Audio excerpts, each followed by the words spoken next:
주일로 3일 동안 잘 지내셨지요? 네, 반갑습니다. 곧들 도착하시겠죠? 오늘 많이들 아직 도착 못 하셨네요. 우리 찬송 부르며 시작하십시다. 찬송가 325장 예수가 함께 계시니 찬송하십시다.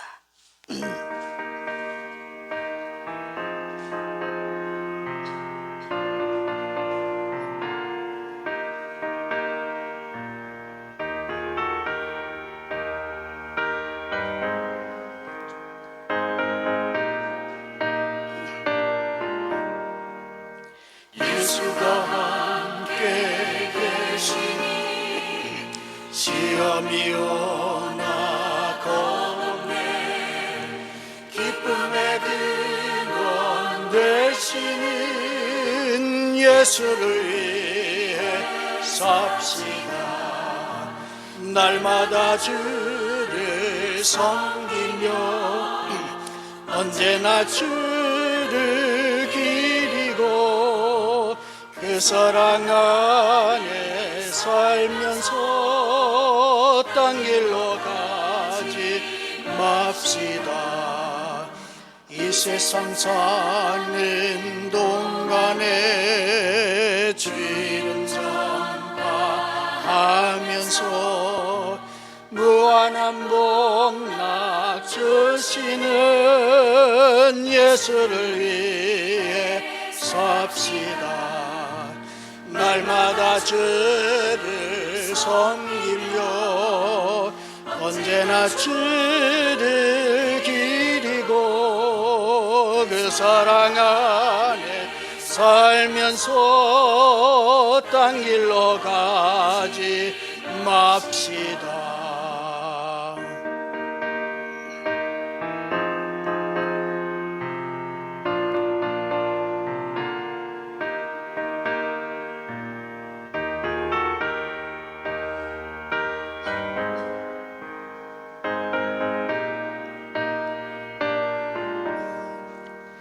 이 세상 친구 없어도 예수는 나의 친구니 불의한 이를 버리고 예수를 위해 삽시다. 날마다 주를 섬기며 언제나 주를 기리고 그 사랑 안에 살면서 딴 길로 가지 맙시다. 주께서 심판하실 때 잘했다 칭찬하리니 이런 상급 받도록 예수를 위해 삽시다. 날마다 주를 섬기며 언제나 주를 기리고 그 사랑 안에 살면서 딴 길로 가지 맙시다.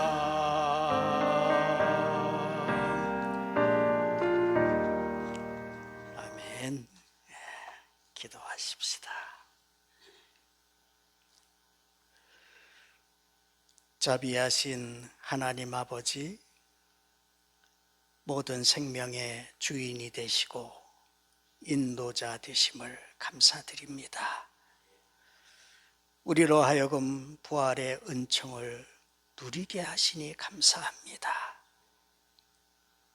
주님의 부활의 소식을 듣고도 두려워하던 제자들의 모습이 우리 안에도 있음을 보게 됩니다. 믿음 약한 우리에게 괜찮으니 함께 가자고 말씀하시는 주님의 음성에 감사를 드립니다.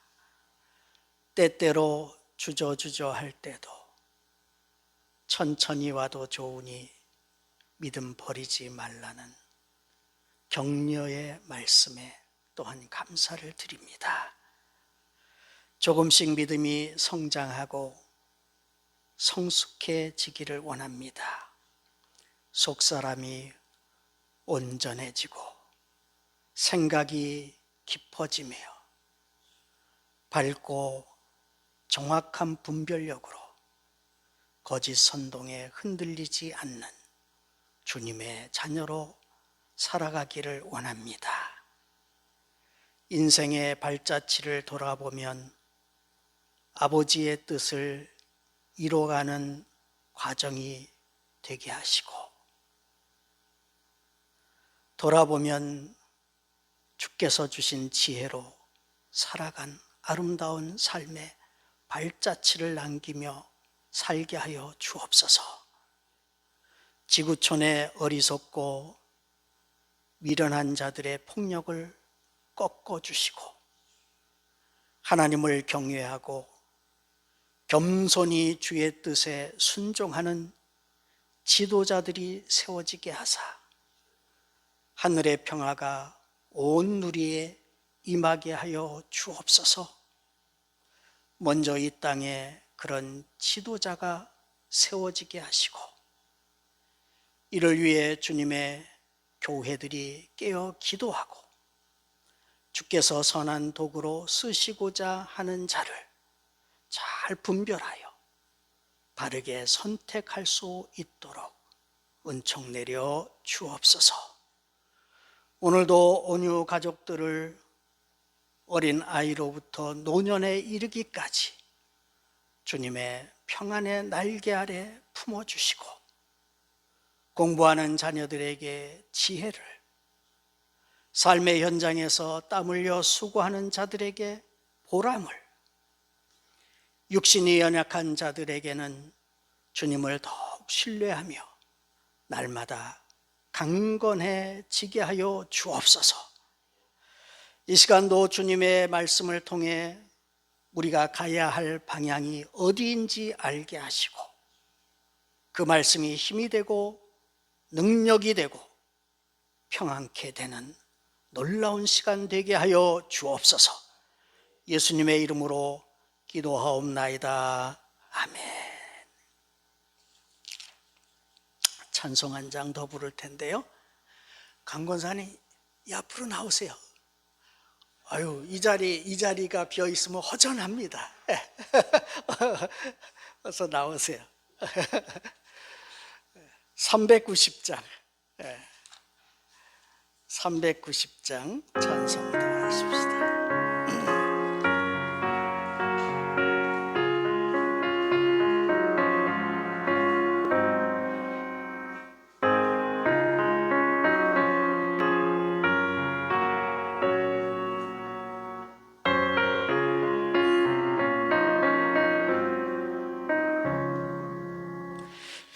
예수가 거느리시니 즐겁고 평안하구나. 주야의 자고 되는 곳 예수가 거느리시네. 주 날 항상 돌보시고 날 친히 거느리시네. 주 날 항상 돌보시고 날 친히 거느리시네. 때때로 괴롭당하면 때때로 기쁨 누리네. 분 빠짐에 지키시고 평안히 인도하시네. 주 날 항상 돌보시고 날 친히 거느리시네.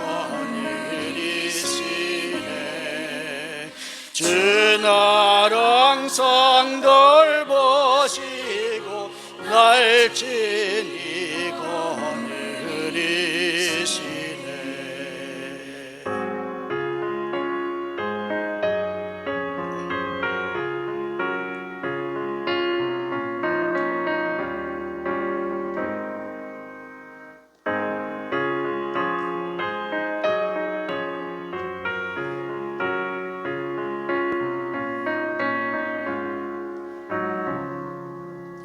내 주의 손을 붙잡고 정릉에 올라가겠네.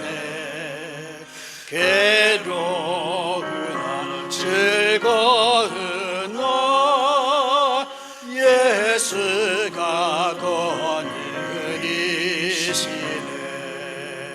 주 나를 항상 돌보시고 날 친히 거느리시네.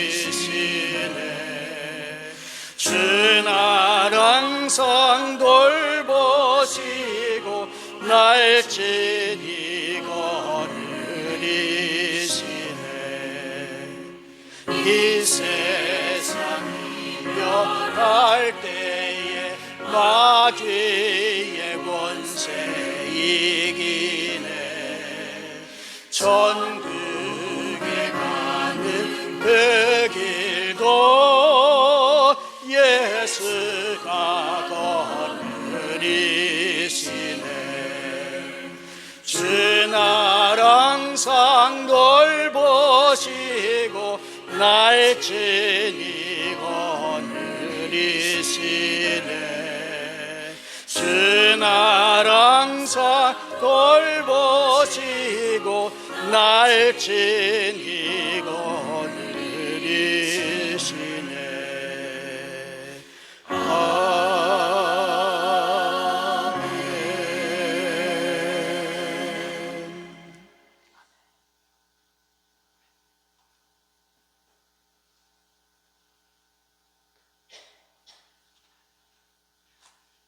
할렐루야. 3일 동안 승리하셨습니까? 예, 우리 옆에 계신 분들 인사 나눠보겠습니다. 반갑습니다. 네, 주님의 이름으로 사랑합니다. 주님의 이름으로 축복합니다. 예, 부활절 첫째 주간 잘 지내고 계시지요? 예, 하나님께서 또 새 힘 주셔서 우리에게 또 커다란 은혜, 또 기쁨 주시기를 원합니다. 자, 오늘 저에게 주신 하나님 말씀은 우리가 수요일마다 지금 여호수아 말씀을 같이 나누고 있습니다. 여호수아서 7장 1절부터 5절까지 말씀입니다. 여호수아서 7장 1절부터 5절까지 제가 가지고 있는 성경으로는 구약 성경 327면에 있습니다. 구약 성경 327면 여호수아서 7장 1절부터 5절까지의 말씀입니다. 찾으셨으면 한 절씩 교독하겠습니다. 이스라엘 자손들이 온전히 바친 물건으로 말미암아 범죄하였으니 이는 유다 지파 세라의 증손 삽디의 손자 갈미의 아들 아간이 온전히 바친 물건을 가졌습니다. 여호와께서 이스라엘 자손들에게 진노하시니라. 여호수아가 여리고에서 사람을 베델 동쪽 벳아웬 곁에 있는 아이로 보내며 그들에게 말하여 이르되 올라가서 그 땅을 정탐하라 하매 그 사람들이 올라가서 아이를 정탐하고 여호수아에게로 돌아와 그에게 이르되 백성을 다 올라가게 하지 말고 2-3천 명만 올라가서 아이를 치게 하소서. 그들은 소수이니 모든 백성을 그리로 보내어 수고롭게 하지 마소서 하므로 백성 중 3천 명쯤 그리로 올라갔다가 아이 사람 앞에서 도망하니 같이 읽습니다. 아이 사람이 그들을 36명쯤 쳐 죽이고 성문 앞에서부터 스바림까지 쫓아가 내려가는 비탈에서 쳤으므로 백성의 마음이 녹아 물같이 된지라. 아멘. 아멘. 가나안 정복 전쟁에 있어서 첫 관문은 이제 여리고성이었습니다. 감당할 수 없을 정도의 견고한 성벽이었지만 하나님의 은혜로 여리고성을 무난히 정복을 하게 됩니다. 그리고 성 안에 있는 모든 것들은 다 하나님의 전쟁의 승리니 하나님께 바칠 것을 명령받고 이스라엘 백성은 그대로 행했습니다. 근데 사람이 그렇지 않은 사람이 한두 명이 꼭 있었던 것 같아요. 그만 이스라엘 회중들도 모르는 안타까운 일들이 벌어지고 맙니다. 상식적이고 누구나 납득할 수 있는 방법이 아니라 하나님만을 신뢰해서 가능한 방법으로 여리고성을 점령했으면서도 결국 인간은 자신이 갖고 있는 내면의 탐심을 극복하지 못하는 모습을 우리는 이 사건을 통해서 보게 됩니다. 이스라엘 공동체가 거대한 여리고 성 앞에서도 승리했으면서도 불구하고 이제 조그만 아이 성 앞에서 패배한다는 사실은 이제 견딜 수 없는 고통을 준 것이고, 앞으로 무수히 정복 전쟁을 해가야 되는 이스라엘에게 있어서는 커다란 충격으로 다가오는 사건이 되고 맙니다. 왜 이스라엘은 여리고 성에서는 승리했지만 아이 성에서는 패배했을까요? 그리고 이것이 오늘 우리에게 하나님께서 말씀하고자 하시는 뜻이 무엇이겠습니까? 성령께서 귀한 은혜 주시기를 원합니다. 다 같이 1절을 큰 소리로 읽어 주십시오. 이스라엘 자손들이 온전히 바친 물건으로 말미암아 범죄하였으니 이는 유다 지파 세라의 증손 삽대의 손자 갈미의 아들 아간이 온전히 바친 물건을 가졌습니다. 여호와께서 이스라엘 자손들에게 진노하시니라. 이 성경은 이스라엘의 이 참패의 원인을 가리켜서 갈미의 아들 아간이 전리품을 취했기 때문이다, 이렇게 말씀하십니다. 사실 전쟁에서 전리품을 얻는 것은 어찌 보면 당연한 일이겠지요. 특별히 고대의 이 전쟁에 있어서는 더 말할 것도 없을 것입니다.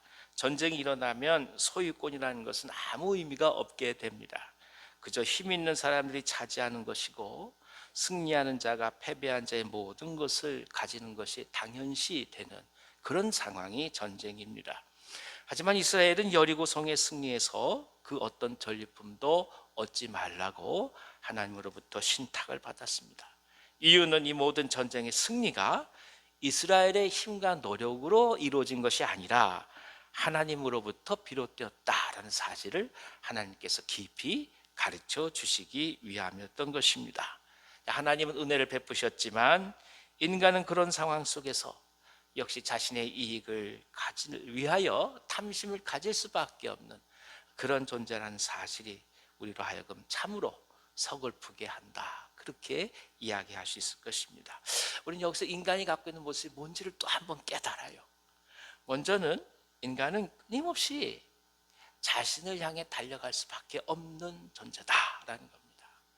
물론 우리는 밖을 다 바라봐요. 교육이라는 것도 하고요, 공동체라는 것도 알고요, 윤리라는 것도 배웁니다. 어떻게 하든 함께 살아가는 것을 이야기하고 남과 더불어 살아가는 것을 이야기하지만 결국 가장 결정적 순간이 되면 자기 자신을 극복하지 못하는 모습을 우리는 이 아간을 통해서 봅니다. 그러니까 아간 한 사람만의 죄악이 아니라 인간이 갖고 있는, 인간 내면에서 극복되지 못하는 그 단 한 가지 연약함을 하나님께서는 아간을 통해서 말씀해 주시는 것이죠. 이것이 사실은 절망하게 하는 그런 이유가 됩니다. 아무리 배웠다 한들 무엇이겠습니까? 누가 그러더라고요. 배우면 배운 대로 고상하게 사람을 속인대요. 못 배우면 못 배운 대로 그렇게 속이고 배우면 배운 대로 아주 고도로 머리를 써서 죄를 짓는데요. 그러니 배움이 무슨 의미가 있겠냐 말이에요. 이게 사실은 이제 우리가 아파할 수밖에 없는 부분인 것이죠. 여호수아가 그토록 설교하고 연설을 한들 무슨 소용이 있겠습니까? 인간은 그저 자기 자신을 향해서 계속해서 달려가고 있으니 말입니다. 나 하나쯤이야 하는 이런 생각이 이처럼 공동체 전체에 무서운 결과를 초래하고 말았습니다. 성도 개개인의 삶은 그래서 개개인으로 끝나지 않습니다. 굉장히 공동체적입니다. 우리가 교회라고 말하잖아요.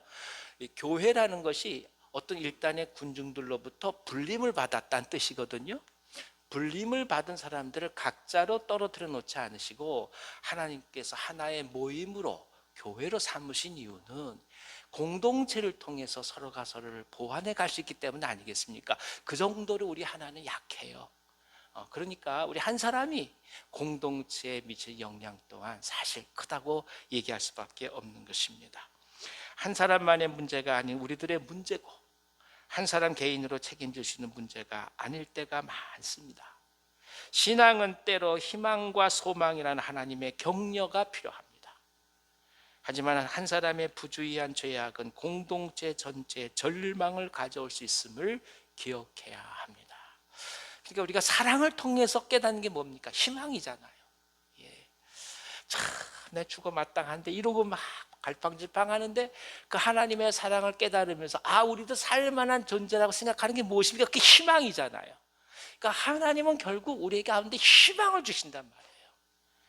근데 이 한 사람의 잘못된 아픔이 공동체 전체로부터 희망을 앗아가는 그런 안타까움을 가져온다는 뜻입니다. 초기 교회 당시에도 아나니아와 삽비라라는 사람들이 있었죠. 이 사람들도 제자들이죠. 분명 복음을 듣고 헌신된 사람들입니다마는 그럼에도 불구하고 자신들의 생각을 고집하다가 교회 전체에 큰 어려움을 주고 말았습니다. 따라서 언제나 우리는 교회 공동체라는 커다란 안목으로 오늘의 신앙생활을 바라볼 필요가 있습니다. 오늘 한 사람을 넘어서 교회를 바라보는 거죠. 우리 한 사람을 넘어서 온유한 교회를 바라보고 또 온유한 교회를 넘어서서 한국교회를 바라보듯이 하나님께서 세우신 믿음의 공동체들을 마음에 품고 나아가야 한다는 뜻입니다. 이것은 그렇기 때문에 또한 역설적으로 한 사람의 헌신과 소망이 상상할 수 없는 영향력을 또한 발휘할 수 있다라는 것을 깨닫게 합니다. 그러니까 한 사람의 죄악이 전체를 전염시키듯이 반대로 한 사람의 헌신과 희생과 그리고 하나님을 향한 담대한 믿음의 그 열매를 통해서 모든 사람들이 살아나는 결과 또한 가져올 수 있다라는 말씀입니다. 한 알의 밀알이 땅에 떨어져 썩을 때 수많은 열매를 맺듯이 아무것도 아닌 한 사람을 통해서 소망과 은혜의 삶이 공동체 가운데 증거가 됩니다. 이 땅에 들어온 선교사들이 그랬고 지금도 파송되어서 나가는 선교사들이 다 이와 같은 소망을 품고 달려갑니다. 우리가 중보하는 것도 그래서 이 믿음의 열매를 알기 때문에 담대함으로 달려나가는 것입니다. 한 20여 년 전인데요, 목사님들과 함께 그 미국 교회를 탐방하러 떠난 적이 있었어요. 그때 이제 여러분 잘 아시는 뉴욕에 그 맨해튼이라는 섬이 있습니다. 그러니까 여의도 같은 섬이에요. 근데 굉장히 그 섬에 이 증권이라든지 뭐 금융 비롯해서 뭐 굉장히 아주 미국 내 핵심을 이루는 그런 지역이 있습니다. 근데 이게 참 우리가 아이러니한 것이 뭐냐면 그렇더라고. 아주 그냥 뭐 엄청난 뭐 엠파이어 스테이트 빌딩도 있고 그렇게 발전됐으면서 동시에 무엇이 많냐, 이 마약을 하고 거리에 방황한 노숙자들이 많은 지역 또한 그 맨해튼이라는 지역이에요. 근데 맨해튼 그 지역에 브루클린 방주교회라는 교회가 있어요. 그 교회 목사님이 처음에 무엇을 시작했냐 하면 마약 중독자들, 노숙자들을 찾아가면서 밥을 주고 복음을 전하면서 교회가 시작된 거예요. 근데 이 교회가 점점 하나님 앞에 불림을 받아서 부흥하게 된 것입니다. 근데 이제 노숙자들이 또 마약 중독자들이 은혜를 받아서 이 노임을 받게 되면 그다음 뭐 해야 될 일이 있지 않겠어요? 근데 아무것도 할 일이 없는 거예요. 이분들을 어떻게 하냐? 제일 처음에 한 것이 그 목사님 사모님이 굉장히 음악을 좋아하시는 분이에요. 그분들 앉혀놓고 노래를 가르치기 시작했습니다. 일단 어디서 직장에 취업할 수 없는 상황이잖아요. 몸이 말을 듣지 않으니까. 그래서 찬양을 가르치기 시작한 거예요. 그리고 그 브루클린 방주교회에서 성가대를 조직하기 시작한 겁니다. 찬양회를 만든 거예요. 이분들의 찬양이 얼마나 아름답고 귀한지 그 이후 점차로 이것이 알려지기 시작하면서 미국 내에서 이 음악으로 상을 주는 상이 있는데 그래미 무슨 어딘가 그런 상이 있답니다. 전 잘 모르겠는데 이 상에서 5번 수상을 한 거예요. 그러니까 음반을 발표하고 비디오 테이프를 만들고 CD를 만들고 지금은 여러분 유튜브에 보시면 브루클린 테이블너클 처치라고 어마어마한 정말 아름답고 감성적인 찬양을 드리고 온갖 전 세계에서 오는 분들이 다 함께 예배드리는 그런 아름다운 교회로 성장했습니다.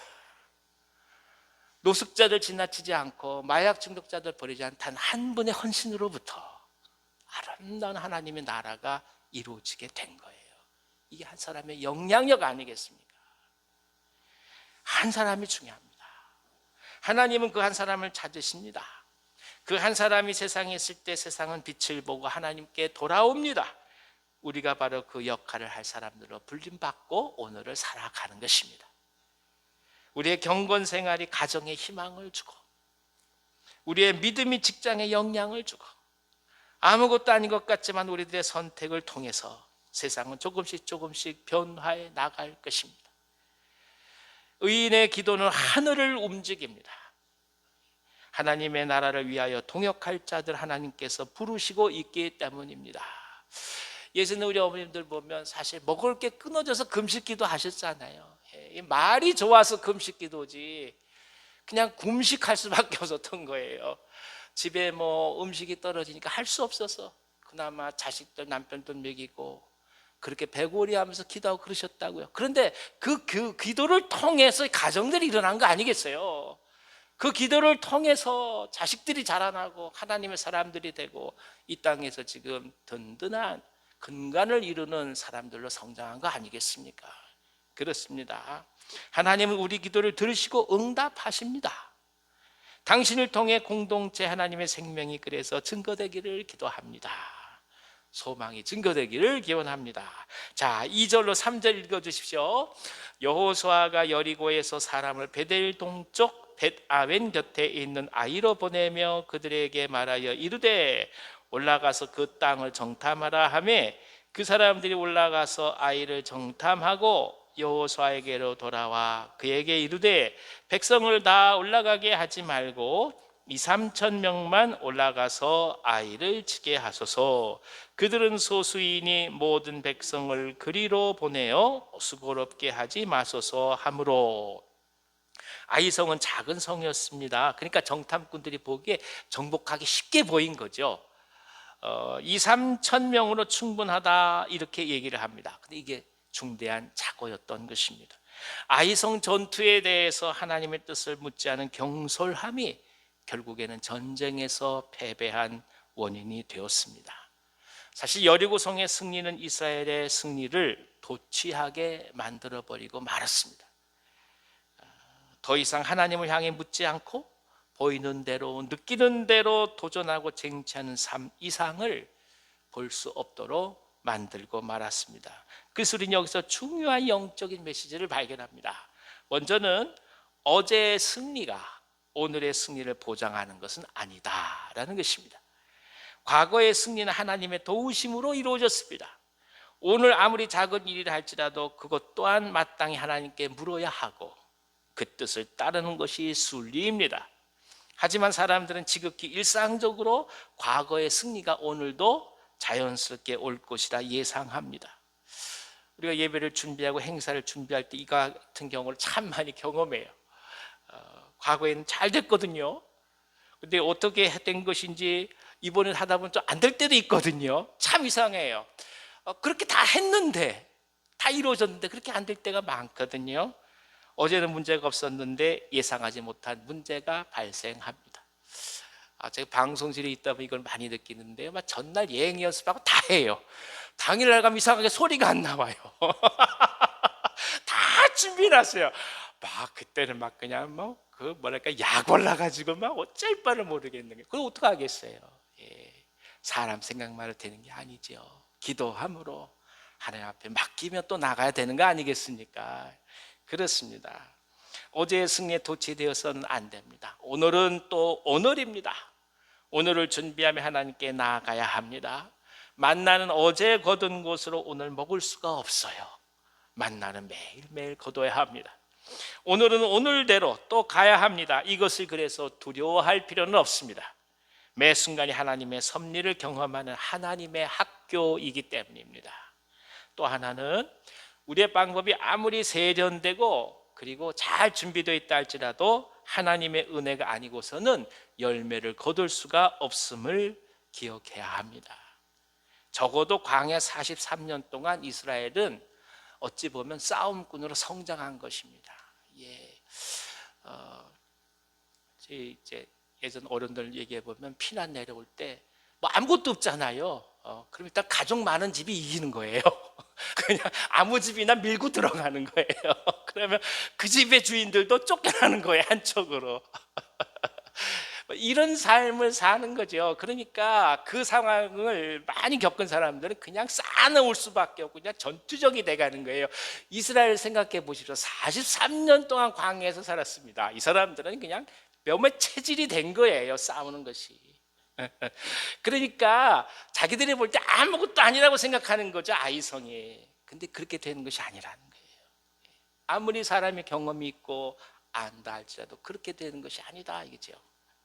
누가 알았겠습니까? 전문가라고 얘기하지만 실제로 이 전쟁 가운데서 지고 만 것 아니겠습니까?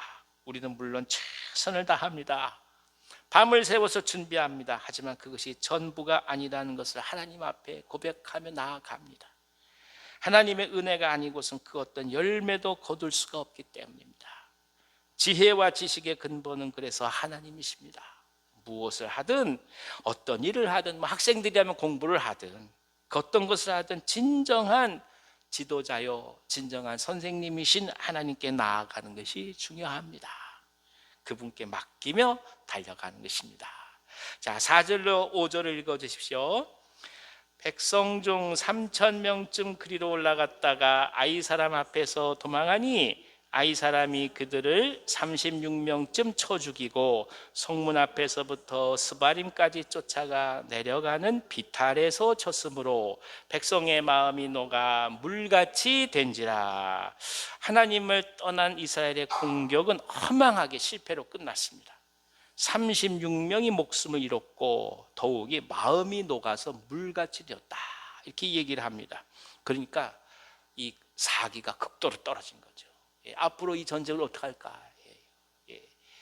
이 첫 관문 넘어가고 두 번째 관문부터 막혔으니 이제 어떻게 하면 좋을까? 이 생각이 이스라엘을 힘들게 하는 것입니다. 그렇습니다. 하나님을 떠나게 되면 결정적으로 나타나는 것이 뭐냐? 절망을 향해 인간이 달려간다는 거예요. 하나님을 떠나는 것이 희망이라고 생각했어요. 근데 막상 가다 보면 그게 희망이 아니라 절망을 향해 갑니다. 모든 것을 혼자 짊어져야 하고 모든 것을 혼자서 책임져야 하기 때문에 뜻하는 대로 되지 않으면 그냥 절망 상태에 들어가는 거예요. 전쟁의 패배보다도 더욱 무서운 것은 두려움 때문에 앞으로 치루어야 할 전쟁에 대해서 동기를 잃어버리고 마는 것입니다. 오늘을 살아가면서 우리에게 다가오는 많은 난관 중에 가장 큰 어려움은 사실 우리가 일하고 살아갈 그 어떤 동기를 발견하지 못하는 것이라 할 수 있습니다. 그러니까 살아야 될 이유, 내가 이 일을 해야 될 동기를 잃어버렸다. 그건 죽음보다 더한 절망인 거예요. 살래 살 수가 없어요. 오늘을 살아가면서 그래서 동기가 없다고 하는 것은 무의미한 것이고 살아있지만 죽은 것과 같은 것으로 느껴지기 때문에 그래서 더더욱 희망이 필요한 것입니다. 예전에 제가 한마음 코이노니아라고 정신질환을 앓고 있는 분들을 위해서 예배 공동체를 섬긴 때가 있었어요. 처음에 정신질환자들을 위한 사역을 해라 해서 제가 잘못 들었나 했어요. 정신질환자들이 어떻게 예배를 드릴 수 있는가? 일단 제가 납득이 안 되는 거예요. 누리사랑이라고 해서 장애 공동체 제가 이해를 했어요. 근데 이걸 도대체 어떻게 하냐 말이에요. 근데 목사님이 웃으시면서 그러시더라고요. 저보러 이 목사, 당신 인생에 가장 좋은 경험이 될 거야 그러시는 거예요. 아무것도 모른 채 이제 순정함으로 갔단 말이죠. 가서 보니까 이 설교가 아니죠. 예배 자체가 강의식입니다. 누가 하냐 봤더니 당시에 신경정신과 교수님이셨던 그 저희 교회 장로님이 강의를 하세요. 그럼 목사가 하는 일이 뭐냐? 성도들을 돌보고 챙겨가는 목회적 돌봄을 해드리는 거예요. 그리고 이 환우들은 와서 장로님하고 상담도 하고 그러면서 이 공동체 속에 하나님의 회복을 경험해 가는 거예요. 그런데 조금 지나면서 느낀 것이 있어요. 뭐냐 하면 실제로 정신질환 환우들은 거의 없어요. 그럼 누가 앉아 있었을까요? 환우들의 가족이에요. 우리가 이걸 모르는 거예요. 정신질환 환우들만 생각했던 거예요. 저는 부족하니까. 가서 보니 그들을 섬기는 가족들이 다 앉아 있는 거예요. 와서 한 주 내내 시달리는 거예요. 한 주 내내 고통을 겪는 거예요. 감당할 수 없는 거예요. 그걸 어떻게 감당합니까? 본인들이 미칠 정도가 되는 거예요. 그 주일 하루 와서 주님 앞에 엎드리고 기도하고 콧물 쏟으면서 말씀으로 위로받고 서로 함께 기도해가면서 새 힘을 얻고 또 가서 그 환우들을 또 돌보는 거였습니다. 무엇이겠습니까? 희망을 찾고자 하는 거예요. 희망을. 우리가 여기 아프면 좀 나아간다는 그런 모습이 있잖아요. 그렇죠? 차도가 있잖아요. 근데 정신질환 환우들은 그게 쉽지가 않단 말이에요. 좋아지는 것 같다가 또 하루아침에 또 안 좋아지기도 하고 못 견디는 거예요. 주의 말씀을 통해 하나님이 사랑한다는 말씀, 하나님이 함께 하신다는 그 말씀을 통해 희망을 발견하고 또 세상을 향해 그리고 사랑하는 가족들을 향해 도전해 나가던 것이었습니다. 여기서 많은 것을 우리가 경험하게 되고 오히려 많은 은혜를 받았어요. 사람은요, 희망이 있어야 사는 겁니다. 오늘 배가 고파도 뭔가 소망이 있어야 견디고 나아갈 수 있는 겁니다. 그러니까 아이성은 자고함에 빠져서 결국 가장 소중한 희망을 잃어버리는 결과 속에 들어가고 만 거예요. 하나님을 떠난 자고함은 결국 희망을 놓치게 됩니다. 하나님으로부터 오는 희망이 아니고서야 매 순간 사라져가는 감정이요 느낌에 지나지 않기 때문입니다. 누가 예수님을 믿는 것이 과연 무엇이라고 묻는다면 감히 이렇게 말씀드리고 싶습니다. 예수를 믿는 것은 사라지지 않는 희망을 품고 사는 것이란 말이죠. 부활이 결국 희망 아니에요. 은혜가 결국 희망을 말하는 거잖아요. 용서 또한 희망을 품어가는 거잖아요. 살만한 용기가 생기고 살아야겠다는 의지가 생기고 수치스럽다 할지라도 버틸 수 있는 강건함이 있는 것, 그것이야말로 믿음으로부터 비롯된 희망 아니겠습니까? 하나님의 은혜 아니겠습니까? 다윗을 바라볼 때마다 다시금 이 믿음과 용기에 대해서 생각해 봅니다. 밧세바를 보면서 아이를 갖게 하고 우리아를 전쟁터에서 죽인 사실이 나단 선지자에 의해서 백주에 다 드러났을 때 그때 다윗의 심정이 어찌했을까요? 죽고 싶었을 겁니다. 죽고 싶었을 거예요. 모면하고 싶고 사람들로부터 도망치고 싶고 스스로를 말할 수 없이 자책했을 것입니다. 하지만 그가 선택한 방법은 도망가는 게 아니에요. 백성들 앞에서 자신의 범죄에 대한 보응을 받는 것을 선택합니다. 밧세바와의 사이에서 맏아들이 결국 세상을 떠나게 되고 훗날 압살롬에 의해 온갖 모욕을 당했으면서도 이를 자신의 삶으로 끌어안고 하나님의 은혜만을 구하는 것, 그것이 진정한 믿음입니다. 그러니까 아이러니하지만 범죄를 저지르고서도 그럼에도 불구하고 그 무거운 왕관의 무게를 견뎌낸 것, 그것이 다윗이 위대한 거라는 거예요. 도망가지 않고 죽을 때까지 최선을 다해서 역할을 감당한 것 자체가 믿음이 아니고서는 불가능한 것이었습니다. 그게 나다 이거예요. 어쩌랴 이거예요. 감당해 간다 이거예요. 하나님의 은혜로 사는 거 아니겠습니까? 할렐루야. 예. 저기요. 고등학교 졸업하고 대학에 갔는데 처음 갔는데 이렇게 미팅을 시켜준대요. 저한테 아무도 얘기를 안 해요. 간호학과가 180명이고 저희가 180명이라 단체로 미팅을 했는데요. 저는 아무도 말해주지 않더라. 이유는 키가 작아서였습니다. 아무도 안 웃으시네요. 그렇지만 저도 혼인했습니다. 여러분, 희망을 품고 사는 거잖아요. 그렇죠? 예. 힘들 때 많으실 거예요. 막 죽고 싶은 생각 들 때도 있을 거예요. 막 쥐구멍에라도 도망가고 싶을 때 있을 거예요. 예. 그럴 때마다 하나님의 은혜를 생각하시고 하나님께서 주시는 희망을 생각하시고 그 소망을 바라보시고 오늘 담대히 승리하며 나가시기를 기원합니다. 실패가 아니요, 실패를 통해서 하나님을 향한 믿음을 배울 수 있다면 그 또한 의미가 있는 거 아니겠습니까? 주일까지 남은 3일 동안 주께서 주신 은혜 가운데서 넉넉히 승리한 우리 모두 되기를 간절히 기원합니다. 기도하겠습니다. 하나님 아버지, 주의 은혜를 바라게 하시고 희망을 붙들게 도와주시고 말씀 속에서 하나님께서 이루실 일들을 바라보면서 오늘을 걸어가게 하여 주시옵소서. 하나님을 언제나 붙들어서 진정한 말씀으로 비롯된 소망을 일평생 누리는 우리 모두 되게 하여 주시옵소서. 예수님의 이름으로 감사하며 기도하옵나이다. 아멘. 아멘.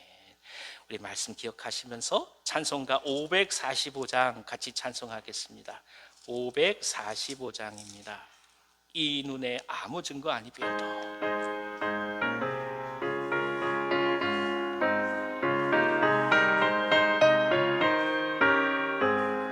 이 눈에 아무 증거 아니 베어도 믿음만을 가지고 손을 걸으며 이 귀에 아무 소리 아니 들려도 하나님의 약속 위에 서리라. 걸어가세 믿음 위에 서서 나가세 의심 버리고 걸어가세 믿음 위에 서서 눈과 귀에 아무 증거 없어도 이 눈이 보기에는 어떠하든지 이미 얻은 증거대로를 믿으며 이 마음에 의심 없이 살아갈 때에 우리 소원 주 안에서 이루리. 걸어가세 믿음 위에 서서 나가세 의심 버리고 걸어가세 믿음 위에 서서 눈과 귀에 아무 증거 없어도.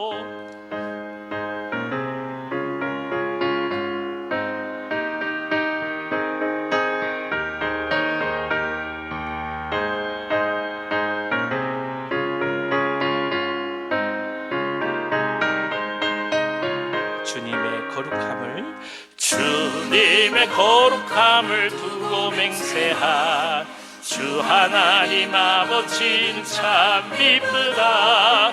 그 귀한 모든 약속 믿는 자에게 능치 못할 무슨 일이 있을까.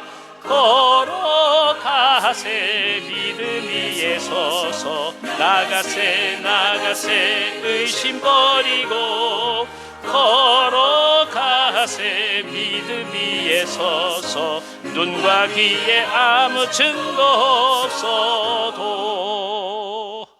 아멘. 아멘. 이 시간에 우리가 같이 한번 기도하는 시간 갖도록 하겠습니다. 이 민족 이 나라를 위해서 우리 같이 한번 기도해 주십시오. 특별히 지금 관세로 인해서 참으로 어려움을 겪습니다. 나라의 경제가 쉽지 않은 상황입니다. 환율의 문제도 겪습니다. 주님, 저희 가운데 함께 해 주셔서 이 나라를 굽어 살펴 주시옵소서. 같이 한번 통성으로 기도해 주시고 또 질병 가운데 아파하는 환우들 위해서도 다 기도해 주시기 바랍니다. 주의를 생각하면서 중보해 주십시오. 아울러서 우리 교회를 위해서 같이 한번 기도하도록 하겠습니다. 통성으로 기도하겠습니다.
하나님 아버지, 저희들을 사랑하셔서 부활절을 주시니 감사합니다.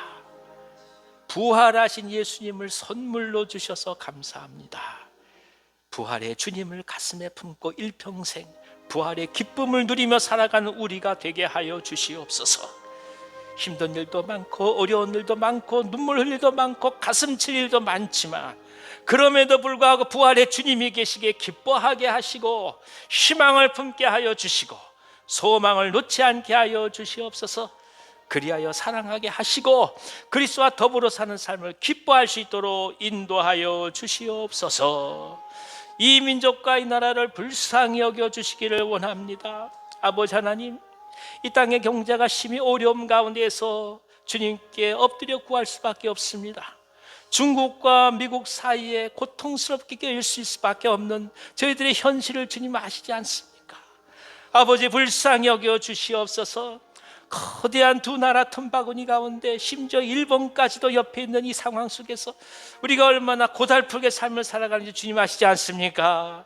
계획을 정책하고 또 입안하는 모든 이들 가운데 지혜를 허락하여 주셔서 잘 이겨나가게 도와주시옵시고 지혜를 허락하여 주시옵소서. 관세 장벽을 잘 극복하게 도와주시옵시고 환율의 문제도 잘 극복하게 도와주시옵시고 수출도 잘 될 수 있도록 주여 역사하여 주시옵소서. 기업들을 살려주시옵시고 또한 소상공인을 다시금 주님께서 새 힘을 다하여 주시옵시며 무엇보다도 자영업자들 가운데 함께하여 주셔서 길을 허락해 주시길 원합니다. 가야 될 길을 보게 하여 주시옵시고 새로운 아이템들도 허락하여 주시고 지혜를 허락해 주셔서 잘 감당해 갈 수 있도록 인도하여 주시옵소서. 가장들을 축복하여 주시옵소서. 저들 마음에 힘을 다하여 주시옵소서. 용기를 다하여 주시옵소서. 그래야 하나님 꿋꿋하게 일어서며 감당할 수 있도록 역사하여 주시옵소서. 환우들을 위해서 간절한 마음으로 기도합니다.